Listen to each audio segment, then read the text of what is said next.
कि बजट घर का हो या देश का, अगर वो किसी महिला के हाथ में है तो परफॉर्मेंस और प्रॉस्पेरिटी दोनों का गारंटी है। हमारे माननीय मुख्यमंत्री श्री नीतीश कुमार जी का और हमारी पार्टी के राष्ट्रीय अध्यक्ष श्री चिराग पासवान जी का, जिनकी लगातार मेहनत इसको बिहार में धरातल पर हम लोग इम्प्लीमेंट कर पा रहे हैं। सच है, विपत्ति जब आती है कायर को ही दहलाती है, सूरमा नहीं विचलित होते, क्षणिक नहीं धीरज खोते, विघ्नों को गले लगाते हैं, कांटों में राह बनाते हैं। श्रीमती संभावी।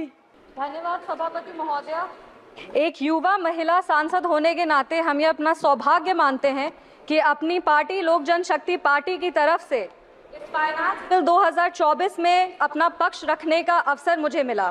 मैम बजट के बाद पहली बार बोल रहे हैं, इसीलिए हम अपनी वित्त मंत्री श्रीमती निर्मला सीतारमण जी को बधाई देंगे कि उन्होंने 7वीं बार सफलतापूर्वक एक बजट पेश किया है। और इस चीज़ से एक चीज़ तो ज़रूर साबित होता है कि बजट घर का हो या देश का, अगर वो किसी महिला के हाथ में है तो परफॉर्मेंस और प्रॉस्पेरिटी दोनों का गारंटी है। इस सदन में मैम हम उन 2 वर्गों का प्रतिनिधित्व करते हैं जो इस देश का वर्तमान भी है और भविष्य भी, युवा और महिला। महोदया, लोकतंत्र एक जब देश में चुनाव होता है तो लोकतंत्र अपना एक जनादेश देती है और हमें बहुत गर्व के साथ ये हम बता रहे हैं कि रिफॉर्म, परफॉर्म और ट्रांसफॉर्म के लक्ष्य के साथ तीसरी बार जनता ने हमें अपना मतदान रूपी आशीर्वाद देके सरकार बनाने के लिए हमें अपना जनादेश दिया है। आज 11 जून 1964 का वो दिन याद आता है जब तब के प्रधानमंत्री लाल बहादुर शास्त्री जी ने अपने देश को पहला संबोधन दिया था, जिसमें उन्होंने कहा था कि there comes a time in the life of every nation when it stands at the crossroads of history and must choose which way to go. 140 crore देशवासियों ने इस चुनाव में हमें अपना निर्णय देकर एक स्टेबल सरकार को चुना है। 2004 से 14 की वो जो 10 साल का पीरियड था हमारे देश का, उसको उन्होंने चुनौती दी है जब देश को सिर्फ घोटालों से और देश विरोधी गतिविधियों से जाना जाता था। यूपीए सरकार को जब हम याद करते हैं मैम तो उसको 3C की सरकार से हम याद करते हैं, करप्शन, कम्युनलिज्म एंड कंफ्यूजन। पर जब हम एनडीए की सरकार को याद करते हैं तो हम उसको 3D सरकार से याद करते हैं, जो है development, dedication and delivery. Dedication है हर वर्ग को सुरक्षा और विकास देने का, हमारा डेवलपमेंट का विजन है और हम ये भी प्रयास करते हैं कि हमारी जितनी भी योजनाएं हैं वो हर एक व्यक्ति तक टाइम बाउंड डिलीवरी सिस्टम से पहुंचे। हमारे वादे चाहे वो राम मंदिर के हो, वो आर्टिकल 370 हो, वो जीएसटी हो या CAA हो, हमने जितने भी वादे किए हैं उसको लागू करने का पूरा प्रयास किया है। गर्व के साथ कहते हैं मैम कि जनता ने 3C नहीं 3D की सरकार को चुना है। इस सदन में अक्सर हमारे तब के प्रधानमंत्री स्वर्गीय राजीव गांधी जी की एक बात कही जाती है कि उन्होंने कहा था कि दिल्ली से अगर लाभार्थी को 100 रुपए भेजा जाता है तो लाभार्थी के पास सिर्फ 15 रुपए पहुंच पाता है, 85 रुपए भ्रष्टाचार में चला जाता है। आज गर्व के साथ कहते हैं कि अगर दिल्ली से 100 रुपए जाता है तो एनडीए की सरकार में लाभार्थी तक 100 रुपए पहुंचता है और अगर कोई भी नागरिक 1 रुपए टैक्स भरता है तो उसको योजनाओं से 10 रुपए का लाभ होता है। अगर इसे इकोनॉमिक्स की भाषा में कहें तो एनडीए सरकार का रिटर्न ऑन इन्वेस्टमेंट सबसे ज्यादा पॉजिटिव है। मैम अब अगर इकोनॉमिक इंडिकेटर्स की बात करें तो 2004 में जब कांग्रेस की सरकार आई थी तो उनको मजबूत अर्थव्यवस्था विरासत में मिली थी, जो हमारे तब के प्रधानमंत्री अटल बिहारी वाजपेयी के समय जो अच्छे काम किए गए थे उसके वजह से था। एक सुनहरा अवसर था हमारे देश को सुपर पावर बनाने का सर, पर इन लोगों ने मिलकर हमारे देश को 50 साल और पीछे लेके चले गए। भारत का current account balance surplus of 0.5% GDP पे था। वो डेफिसिट 2004 वो डेफिसिट जो है 2009 से 14 तक 3.3% हो गया सर, और आज ग्लोबल अनसर्टेनिटी के बाद भी करंट अकाउंट डेफिसिट सिर्फ 0.7% पर है। विपक्ष वाले लोग हमेशा सरकार को महंगाई पे घेरते हैं, हमेशा कहते हैं महंगाई इस सरकार में बहुत ज्यादा है, तो उनके लिए भी कुछ आंकड़े हैं। कंज्यूमर प्राइस इन्फ्लेशन का एवरेज वाजपेयी जी के समय 4.1% था, जो 2004 से 9 में बढ़कर 5.8% हो गया और 9 से 14 में बढ़कर तो ये 10.4% हो गया। हमारे कार्यालय में हमारे कार्यकाल में ये 2014 से 2019 तक 4.45% था, और आज जब कोरोना महामारी था और ये सब के बावजूद 2019 से 2024 के बीच में कंज्यूमर इन्फ्लेशन प्राइस जो है वो 5.69% है, जबकि ग्लोबल एवरेज मैम 8% पे है। उसके बावजूद हमारे देश का कंज्यूमर प्राइस इन्फ्लेशन 5.69% पे है। ये हमने तब करके दिखाया जब हमें कमजोर अर्थव्यवस्था विरासत में मिली। आज जब हम इन्वेस्टर्स से पूछते हैं हाउस द इन्वेस्टमेंट, तो वो कहते हैं हाई सर। भारत में कश्मीर से लेके कन्याकुमारी तक, आसाम से लेके गुजरात तक, हर वर्ग हर राज्य में इन्वेस्टर्स आ रहे हैं, इन्वेस्ट कर रहे हैं। आज कश्मीर में यूएई का एमआर ग्रुप जिसने बुर्ज खलीफा बनाया सर, वो 500 करोड़ का निवेश करके मॉल और आईटी टावर बनाने जा रहे हैं। और हम सबको पता है कि इनके कार्यकाल में कश्मीर में फॉरेन डायरेक्ट इन्वेस्टमेंट के नाम पे क्या होता था। आज सर जब बजट आया है और हम लोग सब बजट की बात कर रहे हैं, तो लगातार विपक्ष के लोग कह रहे हैं कि ये बजट पार्शियल है, ये बजट सिर्फ बिहार का बजट है। तो उनके लिए भी कुछ आंकड़े हैं। बिहार का gross state domestic product rupees 9.7 lakh crore है, जो पिछले वर्ष से 13% ज्यादा है। अक्टूबर 2019 से मार्च 2024 तक 214 मिलियन डॉलर का एफडीआई आया है, और 2023 से 24 तक भारत में रिकॉर्ड 70 बिलियन डॉलर एफडीआई आया है, जो 2013 और 14 में सिर्फ 36 बिलियन डॉलर थे। मेरे कहने का तात्पर्य ये है कि जब जब बिहार का इकोनॉमी एमर्जिंग इकोनॉमी है, बिहार का इकोनॉमी एस्पायरिंग इकोनॉमी, और जब जब केंद्र सरकार ने बिहार को सहयोग किया है, तब तब बिहार और मजबूती से खड़ा हुआ है।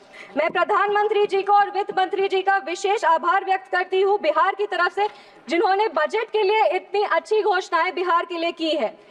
अगर जॉन एफ कैनेडी की एक बात कहें तो वो कहते थे कि American roads are not good because America is rich, but America is rich because American roads are good. मुझे पूरा विश्वास है कि आने वाले समय में बिहार का उदाहरण दिया जाएगा ये सारे शब्दों के लिए। मुझे पूरा विश्वास है कि डबल इंजन की सरकार बिहार को लगातार विकास की ओर लेके जाएगी। सरकार ने बिहार को 26,000 करोड़ रुपए दिए हैं हाईवे डेवलपमेंट के लिए, जिसमें पटना पूर्णिया एक्सप्रेसवे है, बक्सर भागलपुर एक्सप्रेसवे है, या बोधगया राजगीर वैशाली दरभंगा एक्सप्रेसवे। इससे बिहार के इंफ्रास्ट्रक्चर को और बल मिलेगा और रोजगार क्रिएट होगा।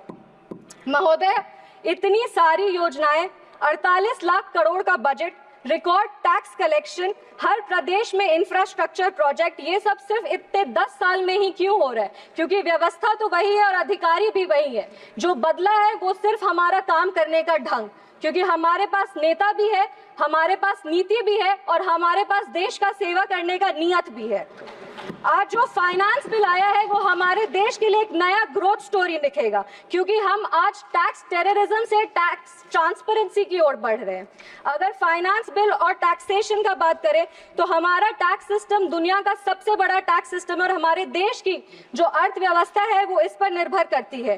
टैक्स बेस्ड रिफॉर्म्स किए गए हैं पिछले 10 वर्षों में, और हमारा ग्रॉस टैक्स रेवेन्यू जो है वो पिछले वर्ष 34,64,792 करोड़ था, और इस वर्ष 38,40,170 करोड़ होने का अनुमान है।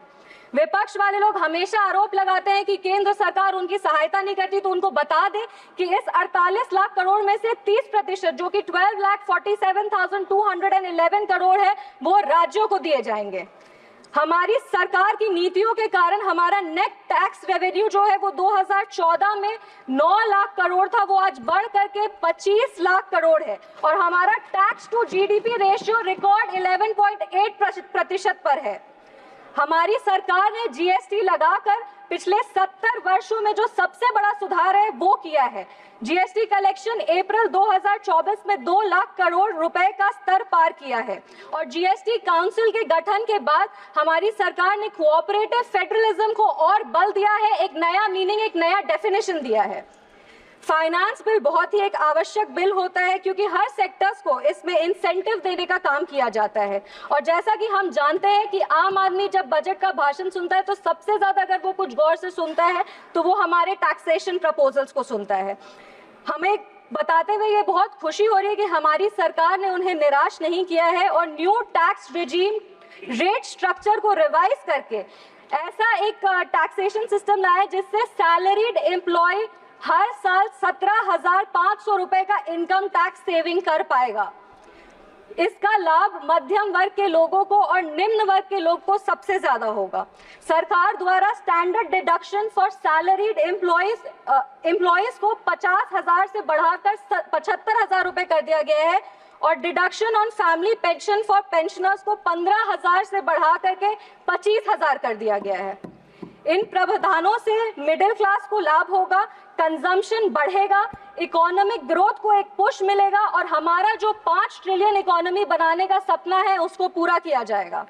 आज भारत स्टार्टअप के क्षेत्र में पूरे विश्व में प्रसिद्ध है और हम ये बता देना चाहते हैं कि भारत आज 3rd लार्जेस्ट स्टार्टअप एक हब है जिसकी संख्या 1.25 लाख है और 110 यूनिकॉर्न्स हैं। एक बहुत इंटरेस्टिंग फैक्ट मैं सदन के सामने रखना चाहती हूँ कि ये जो रिकग्नाइज्ड स्टार्टअप है उसका 45% टायर 2 और टायर 3 जो सिटीज है उसमें, मतलब इसका ये मतलब होता है कि सिर्फ बैंगलोर ही नहीं बल्कि हमारे बिहार के बक्सर में या भागलपुर में भी अगर कोई बैठा हुआ हो तो वो भी आज लोगों को रोजगार दे रहे हैं, वो अपने स्टार्टअप के माध्यम से हमारे प्रदेश का विकास कर रहे हैं। इन स्टार्टअप्स को और बढ़ावा देने के लिए एंजल टैक्स को अबॉलिश करने की घोषणा की गई है जो अर्ली स्टेज स्टार्टअप को फंडिंग देने में आसानी होगा और लिटिगेशन कम करेगा। और इसका जब अगर लिटिगेशन कम होगा तो फोकस इनोवेशन और ग्रोथ पे होगा। अब हमारे जो छोटे छोटे क्षेत्र है, मेरा क्षेत्र समस्तीपुर है, वैसे सारे जगहों पे भी जोमैटो, स्विगी, अमेजॉन जैसे कंपनीज ऑपरेट करेंगे और वहां युवाओं को रोजगार मिलेगा। ईज ऑफ डूइंग बिजनेस के लिए delay in TDS payment up to the due date of filing the TDS statement is proposed to be decriminalised. एक और आंकड़ा रख रहे हैं, टैक्सेशन में सबसे बड़ा हिंड्रेंस लिटिगेशन होता है और हमारा इकोनॉमी का 12 ट्रिलियन रुपए अभी भी टैक्स डिस्प्यूट में फंसा हुआ है जो जीडीपी का ऑलमोस्ट 6% है। इस बजट में विवाद से विश्वास स्कीम की घोषणा की गई है जिससे ये सारे जो पेंडिंग इनकम टैक्स डिस्प्यूट्स हैं उसको रिजॉल्व किया जाएगा। To reduce litigation in international taxation and enhance certainty, the government proposes to expand the scope of safe harbor rules and streamline the transfer pricing assessment process. यह finance bill एक तरह का statement है ma'am कि जनता का जो मेहनत का पैसा है उसको सरकार वापस इन्वेस्ट करती है और जो ये फाइनेंस बिल है वो एक स्टेटमेंट है कि हमारी वित्त मंत्री जी ने जैसा कहा था कि 9 प्राथमिकताएं हैं, वो 9 प्राथमिकताएं जरूर हम लोग अचीव करेंगे और विकसित भारत, विकसित बिहार का एक नया प्रमाण देंगे। ये जो देश है वो रिफॉर्म्स पिछले 10 वर्षों से रिफॉर्म में है और सकारात्मक बदलाव देख रहा है। हमारा देश आज फ्रजाइल 5 इकोनॉमी से टॉप 5 इकोनॉमीज की तरफ बढ़ रहा है और G20 के माध्यम से आज हमारा देश एक ग्लोबल सुपर पावर बन गया है। हमने अपने देश के नागरिकों के सपनों को पूरा होते हुए देखा है मैम, वो चंद्रयान का सफलतापूर्वक लैंडिंग हो, धारा 370 हो या हमारे प्रभु श्री राम की प्राण प्रतिष्ठा हो। आज हम 5वीं सबसे बड़ी अर्थव्यवस्था बन गए हैं और इसीलिए हमारे सामने जो चुनौती है वो तो है पर हमारे पास अवसर भी है और हमारे पास एक विजन भी है।